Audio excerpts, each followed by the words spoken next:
You want to play 21? No DQ&A has got 22. That's right. Welcome everyone to No DQ&A here on NoDQ.com. I am the owner of the website, Aaron Rift, and let's get right down to your questions regarding the world of professional wrestling. Are you a fan of NXT?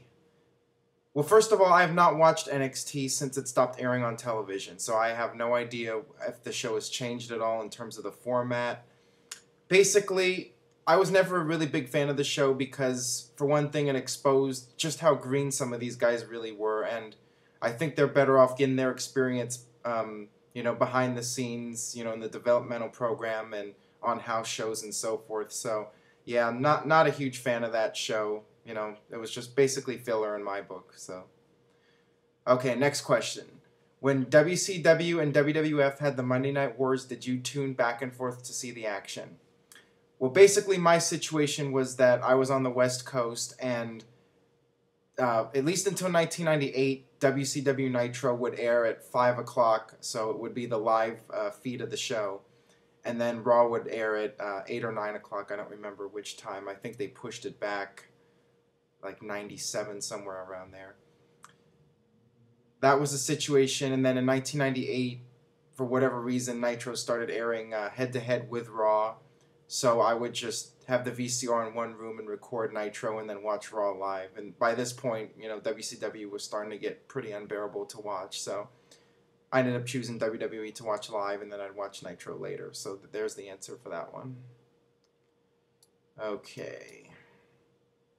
If Brian Pillman were to have lived, where do you reckon he would have gone in WWF/WWE? Who do you reckon he would have feuded with down the line?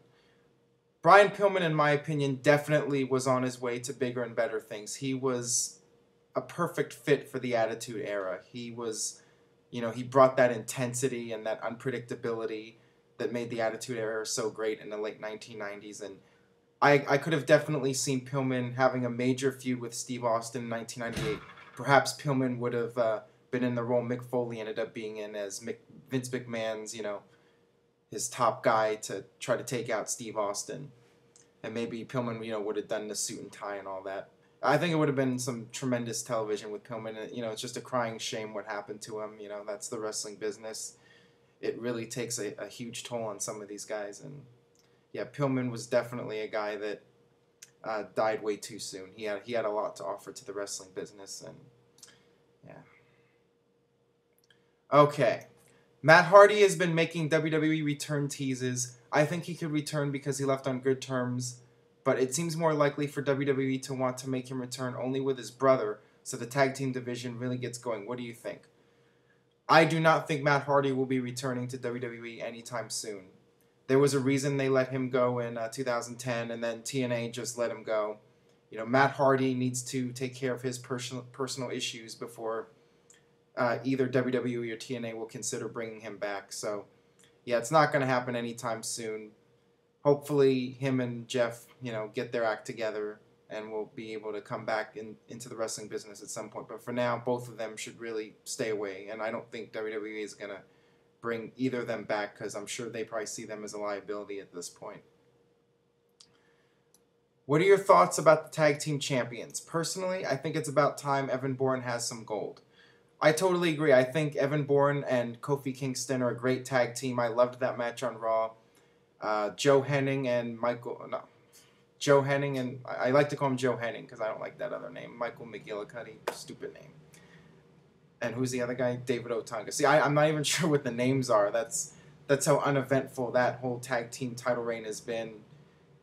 I'm all for a new team. I think Kofi and Evan can have some great matches. And hopefully this means WWE is going to start bringing in some new tag teams, and maybe the Kings of Wrestling can come in and feud with Kofi and Evan. I think that would be awesome. Yeah, I definitely think it's a positive move for WWE. It's nothing but good news. Hey Aaron, I've noticed a lot of Jeff Hardy footage being shown on Jeff Hardy on WWE's new DVDs, and it also seems as though his name isn't banned from WWE anymore. Is there a possible return by Mania? Same thing with Matt Hardy. Jeff Hardy is not going to be coming back to WWE anytime soon. He's still with TNA at the moment. He is scheduled to appear on Impact this week. So, yeah, Jeff Hardy is doing his thing with TNA. He's still got his legal issues to take care of. Highly unlikely we're going to see either him or Matt at WrestleMania 28. What do you see in the future for Paul the Big Show White? Basically the same thing that we've been seeing for the past 10 years. You know, 1 month Big Show will be, you know, the happy-go-lucky baby face, and then the next month he'll be this, you know, mean, cruel bastard of a heel, whatever you want to call it.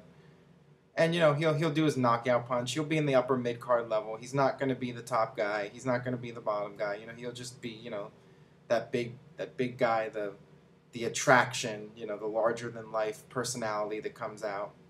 So, you know, that's his role, and it works for him. You know, perhaps WWE could have done more with him over the years, but they pretty much dropped the ball with him from the very beginning. He came in February 1999, and then they could have pushed him as this monster heel to feud with Steve Austin, but then a month into his run, he jobs out to Steve Austin on television.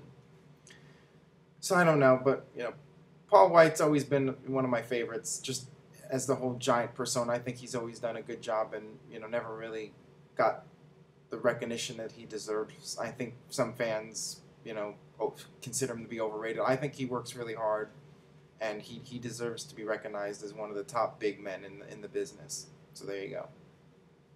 All right, that about does it for No DQ&A. You can submit questions, formspring.me/AaronRift. And please subscribe to the channel, youtube.com/NoDQCAW. And we'll see you next time for No DQ&A on NoDQ.com.